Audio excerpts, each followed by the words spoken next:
Joining me now to discuss is Jack Cunningham, International Relations Professor at the Bill Graham Center with the U of T. Professor, always good to see you.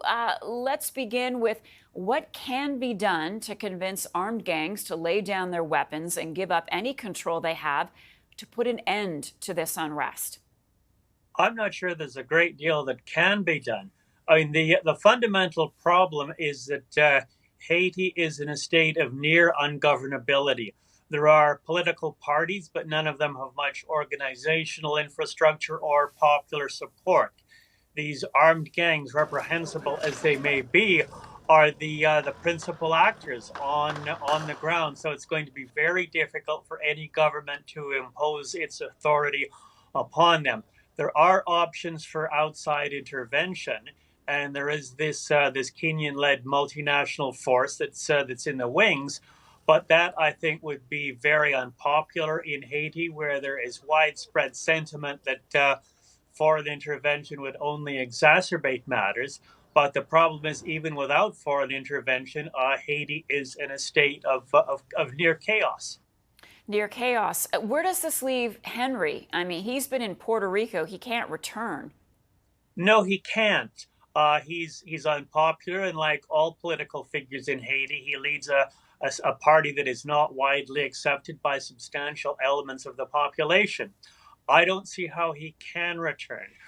He was essentially an interim figure since the assassination of his predecessor in 2021. If he were to return, he would, I think, be very likely himself to be assassinated or face continued challenges from the armed gangs that dispute the legitimacy of his rule. So I don't think his return is an option. So even if there was a new election, then what, Professor? A new election will not solve matters.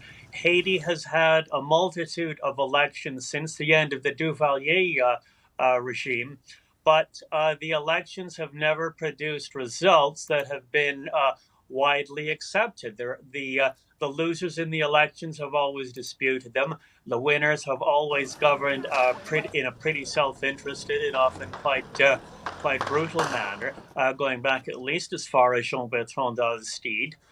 And there's not much reason to believe it would be any different this time around.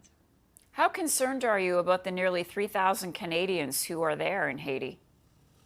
I am concerned. I think it's important that we get them out of there as quickly as possible, given the rapidity with which the situation is deteriorating.